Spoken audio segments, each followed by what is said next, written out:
I'm Father Stephen Riley. Hopefully many of you will have had an opportunity to go on pilgrimage at some point in your life.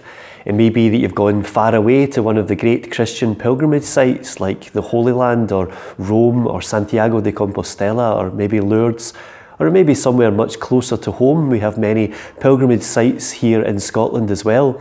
It may, for example, be that you travelled to Carfin or to one of the cathedrals of Scotland to visit the relics of St. Therese of Lisieux. It was a wonderful occasion and it had a real sense of pilgrimage and of shared joy in something which had come to our own country.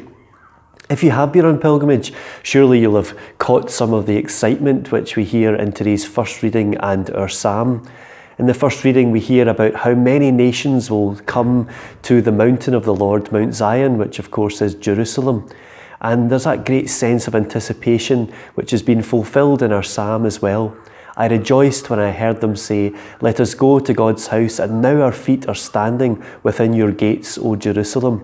The excitement there is palpable as the pilgrims have finally reached their goal of the holy city. We too are at the beginning of a journey, a pilgrimage if you like, because of course this Sunday is the first Sunday of our new liturgical year, which is year A. And during this year we'll be listening to the Gospel of Matthew on a Sunday. And because it's the beginning of the 3-year cycle, A, B and C, you might say that we are at the beginning of a whole 3 years of discovery, and hopefully we'll have a sense of anticipation for that too. And I guess what we're heading for, the goal that we have, is what we also hear in today's first reading in Psalm, that the pilgrimage should bring us peace. Pray for the peace of Jerusalem. And so we're praying that over these 3 years, especially this year ahead and this liturgical season of Advent, that we will be able to reach peace through drawing closer to the Prince of Peace. It's good to know our travelling companions over this next year, and we might therefore reflect on the community which Matthew was trying to write to and was trying to make sense of their situation. We know that they were a Jewish Christian community, possibly based in the city of Antioch. And we know that they were under a great deal of pressure and perhaps even persecution, a great sense of misunderstanding from their fellow Jews, especially because Judaism itself was changing after the destruction of the temple in the year 70, about 15 years before Matthew's Gospel was written. And so Christians were on the point of being expelled from the synagogue. And there's a great sense of uncertainty, a great sense of lack of peace, therefore, in the people that Matthew is writing for, including in today's Gospel. But in today's Gospel, therefore, he is writing to reassure them. The Lord will return, although we have to be ready for that. The Lord returning, in fact, was something that all Christians had in the early days were expecting to happen at any moment. And perhaps part of the sadness and the lack of peace in Matthew's own community was that the Lord wasn't returning quite as quickly as they had thought. And yet that too was a gift.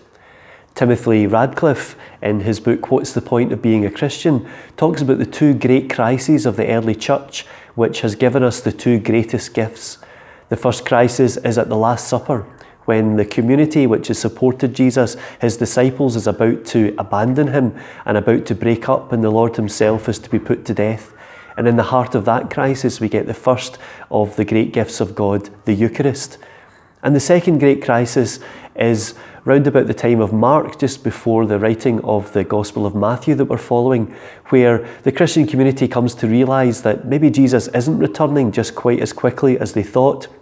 And because the eyewitnesses to his life, death and resurrection are dying out, they have to start writing down.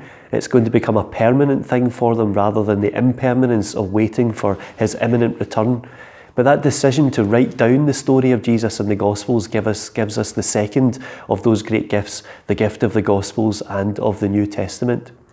And so with the community of Matthew, we pray that we may be reassured that the Lord will return one day in glory, and that therefore we are able to wait for him attentively with eyes open, ears and hearts open, but that he will surely one day return to take us with him, and that we will know the peace which his kingdom brings once we reach the end of our earthly pilgrimage.